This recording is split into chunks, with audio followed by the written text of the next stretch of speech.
This is Jordan Tower with JT News. Make sure you smash that like button, smash that subscribe, and let's get right into the news. Okay, so we're talking about Nelly and Ali. So Ali keeps doing interviews. I saw him in another interview today, breaking down Nelly. Now Nelly was a 60s crip.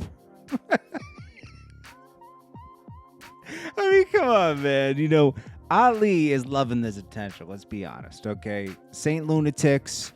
Nelly's been, there's nothing wrong with this. Ali, I'm sure he contributed a ton to the group, okay? Let's be honest, okay? But, he's been carrying the group. He's the star. Nelly's the star. I don't understand what he's going to gain from, these little tidbits that he says, nah, this is actually the actual right here. It's like, come on, man, let it go.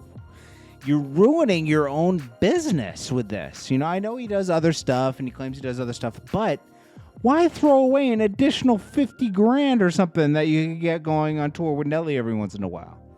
I don't know. T-Pain lets people know that the biggest thing he doesn't like about the music industry is people lying about their chains being fake.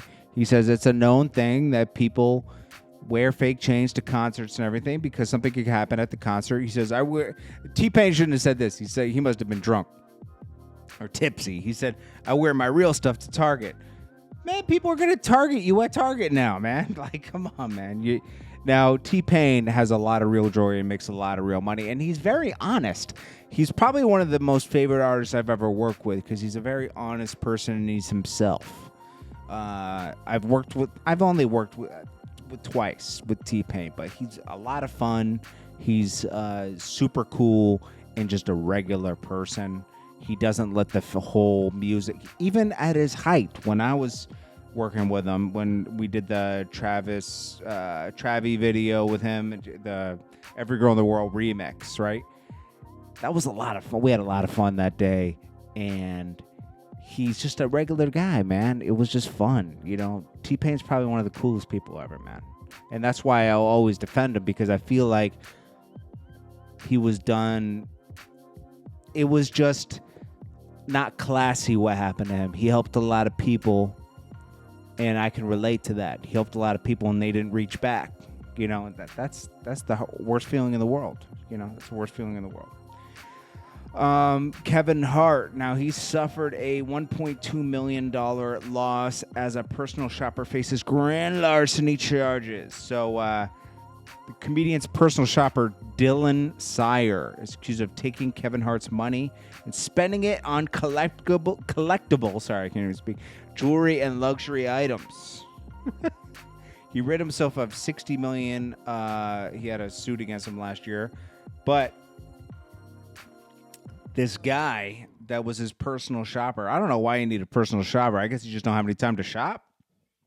Dylan Sire may have been dipping into his employer's funds because he faces charges. Can't trust anybody nowadays, man. You can't give people the ability to spend your own money because you just can't trust anyone nowadays. You can barely trust. A lot of people can't trust their family. I'm lucky I can trust my family. I can trust my brother. I can trust my mom, right? I don't know about my dad. I don't know. I can't really trust him, but he's kind of out of my life anyways, for the most part. But as far as, a lot of people can't even trust their family, So, you got to be careful out here. It's spooky. Personal shopper, and there's, photos on Twitter and everything of everything. It's crazy. He's going to court. Next up, Method Man breaks down why Eminem. And I saw this episode, but let me read it because I might get something wrong. Shout out to Math Hoffa TV. Shout out to Math Hoffa. I like his barbershop episodes, and he had Method Man. Method Man's one of our. If you grew up during that time period, late 90s, 2000s, Method Man's obviously one of your favorite artists. He's one of my favorite artists, And so Math Hoffa starts a great conversation with him, and they're talking about breaking down why Eminem was hurt by Snoop Dogg's comments. Now, the way I saw Method Man break it down, and I'll read it in a second, so I make sure I get it right, but he was like, it was done in a public forum. Like, if I'm in studio with my friends and they tell me a verse I did was trash, it's not going to hurt me as much. But if you do it on a public forum or in front of a lot of people, it's going to hit different. And he's right about that. If someone makes fun of you in a crowd of people you don't really know, it hits different than one-on-one and you guys are friends. And it created attention because Snoop Dogg did it on an interview platform. Twice, not just once. He made fun of the Stan song. I don't do that Stan stuff. And he belittled the Eminem Stan song. Then he did it on the Breakfast Club, saying he's not even in the top 10 or 20 artists of his, list, which is fine, but don't do it publicly. Let's see. So Method Man said, while he initially appears apathetic in the problem and no impact on the family, Method Man does open up about his own perspective. In a room with just us in it, we just boys, we say stuff like that to each other. I don't mess with your stuff. And it's not taken in any way. But when it's in a public forum, it takes a whole different light.